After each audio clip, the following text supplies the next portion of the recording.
Tu imagines un moment où elle réalisera que tu étais là depuis le début. Ce scénario est une fiction romantique. L'attraction n'est pas une récompense morale. Elle n'est pas proportionnelle à la gentillesse ou au dévouement. C'est une réponse biologique à des signaux de valeur, de direction, et de présence. Quand tu joues le rôle du sauveur, tu ne génères pas de l'attraction. Tu génères de la gratitude. Et la gratitude ne produit pas de désir. Exemple concret, Thomas et Sarah se connaissent depuis 2 ans. Ils partagent les mêmes références, le même humour. Thomas est amoureux. Sarah le sait. Elle l'utilise comme compagnon de week-end, comme plus un aux événements ennuyeux, comme point de chute quand elle s'ennuie. Quand un homme mystérieux et peu disponible entre dans sa vie, Thomas disparaît de son radar en 48 heures. Ses messages restent sans réponse. Et 3 semaines plus tard, quand ce nouvel homme la déçoit, elle envoie à Thomas, « Tu me manques. On se voit ce soir ?» Et Thomas, soulagé, accourt. Thomas est l'obligation d'État. L'autre homme est le marché spéculatif. Elle met ses émotions là où le risque est élevé et ses certitudes là où tout est prévisible. Reconstruire la polarité. Pour qu'il existe une attraction réelle, il faut une polarité, une tension entre 2 pôles distincts. L'énergie masculine se caractérise par la direction, la capacité à poser des limites, la stabilité dans les convictions. L'énergie féminine par la réceptivité, l'émotion, le mouvement.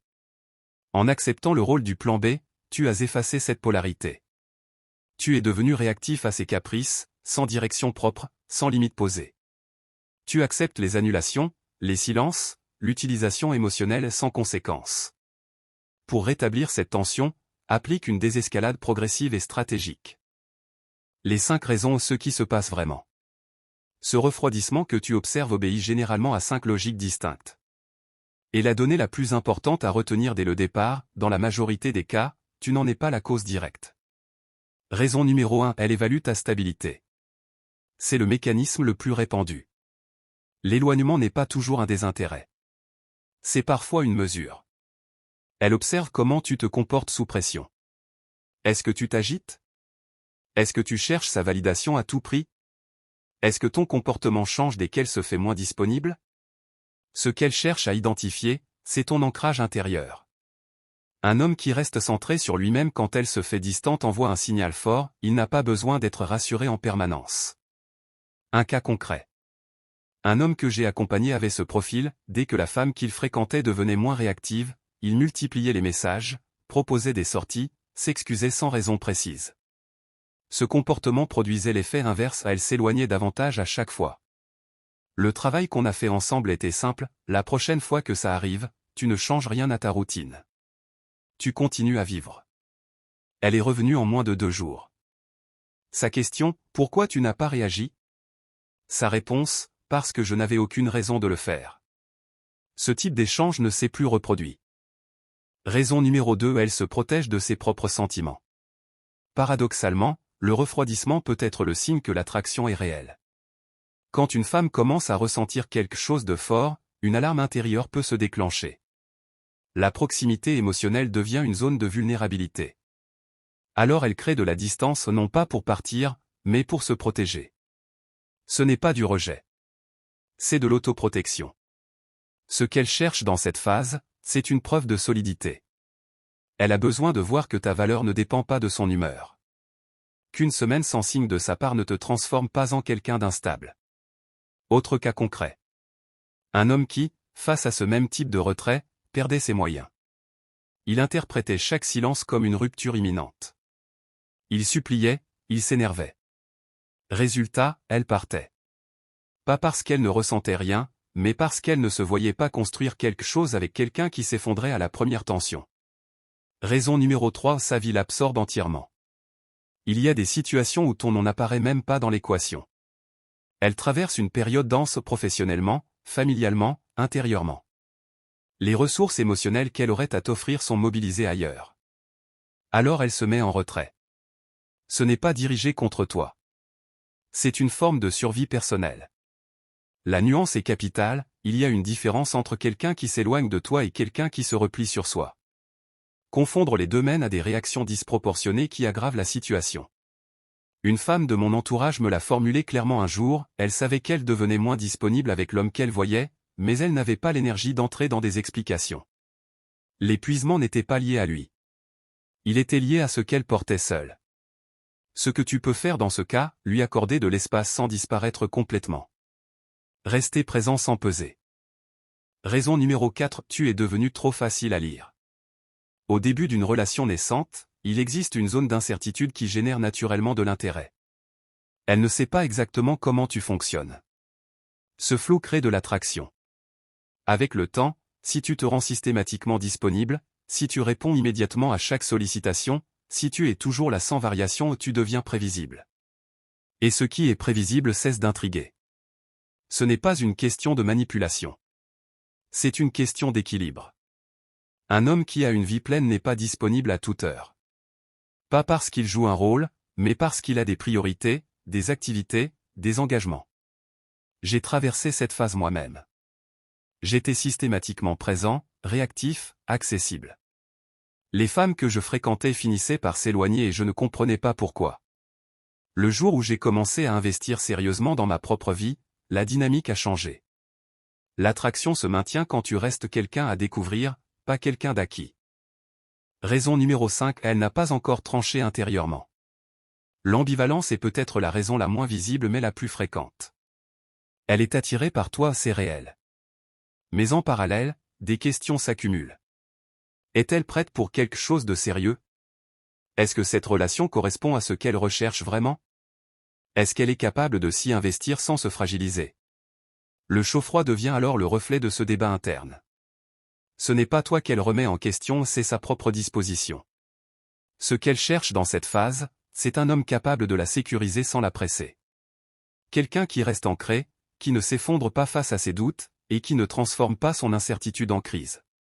Ce qu'il ne faut pas faire et ce qu'il faut faire à la place.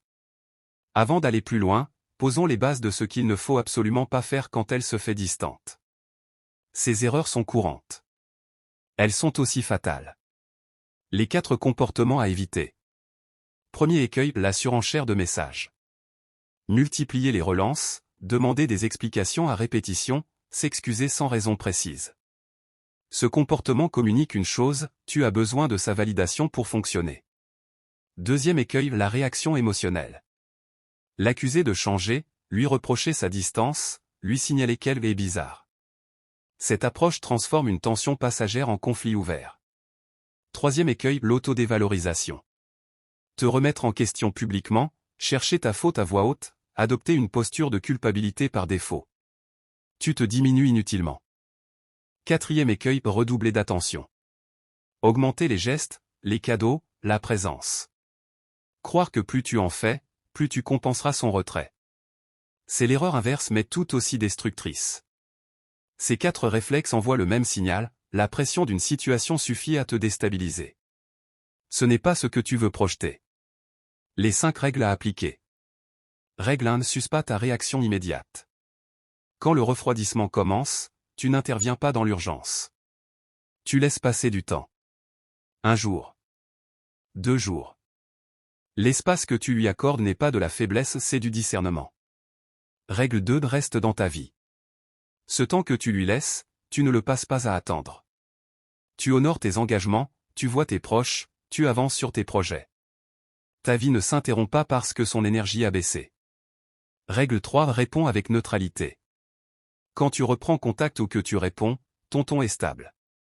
Ni distant pour marquer un point, ni excessivement chaleureux pour compenser. Neutre. Ancré. Sans reproche. Règle 4. Maintiens ta constance. Ton comportement ne fluctue pas en fonction du sien. Tu es le même homme qu'elle a connu, pas une version froide ou une version surexcitée selon la situation. La constance, dans ce contexte, est une forme de force silencieuse. Règle 5. Lâche prise sur l'issue. Si elle revient parce que tu lui as donné une raison de le faire. Si elle ne revient pas, c'est une information sur la compatibilité, pas sur ta valeur. Tu ne forces rien. Tu ne poursuis pas ce qui s'éloigne. L'histoire de Maxime, la preuve par l'exemple. Maxime fréquentait une femme depuis environ 3 mois. La relation avançait bien. Puis le silence s'est installé. Plus d'initiatives de sa part, des réponses rares, des excuses liées au travail et au manque de temps. Sa première réaction a été celle de la majorité, il a cherché à maintenir le lien à tout prix. Message, proposition de sortie, tentative d'explication. Résultat prévisible, elle a reculé davantage. Le travail qu'on a fait ensemble tenait en 3 mots, arrête de courir. Il a recentré son énergie sur sa propre vie. Ses amis, ses projets, ses engagements. Sans relance. Sans gaieté. 3 jours plus tard, elle a repris contact. Ce qu'elle lui a dit est instructif, elle avait ressenti une forme d'inquiétude face à sa disponibilité constante. Mais son retrait l'avait amené à réaliser ce qu'elle ressentait réellement. Son absence avait fait ce que sa présence excessive n'arrivait pas à faire. Maxime n'a pas changé de personnalité. Il a juste cessé de laisser une situation externe dicter son comportement. Leur relation s'est construite sur des bases plus stables à partir de ce moment-là. Synthèse, ce qu'il faut retenir. 5 raisons expliquent ces changements d'attitude, elle évalue ta stabilité, elle se protège de ses propres émotions, sa vie l'absorbe, tu es devenu trop prévisible, ou elle n'a pas encore tranché intérieurement. Face à ça, 4 comportements te disqualifient immédiatement, supplier, réagir avec émotion, t'auto-dévaloriser, redoubler d'attention. Et 5 postures changent la dynamique, ne pas réagir dans l'urgence, continuer à vivre pleinement, répondre avec neutralité, rester constant, laisser les choses se décanter naturellement. Ce qu'on t'a mal appris. Il existe une croyance répandue dans la façon dont on aborde les relations, si elles s'éloignent, c'est que tu n'en fais pas assez. Montre-lui que tu tiens à elle. Batte-toi pour cette relation.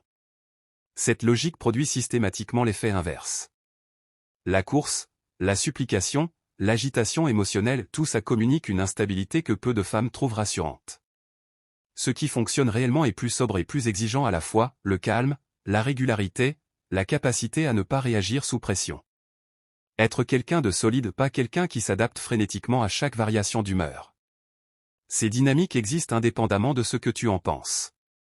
Tu peux traverser ces situations en improvisant, en réagissant à chaud, en espérant que ça s'arrange.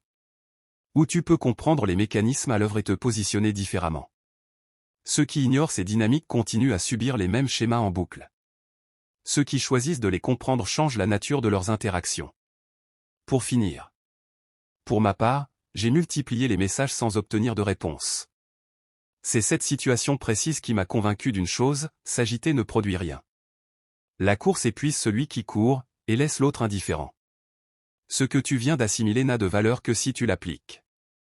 Une idée comprise mais non mise en pratique reste du contenu consommé et pas une transformation réelle.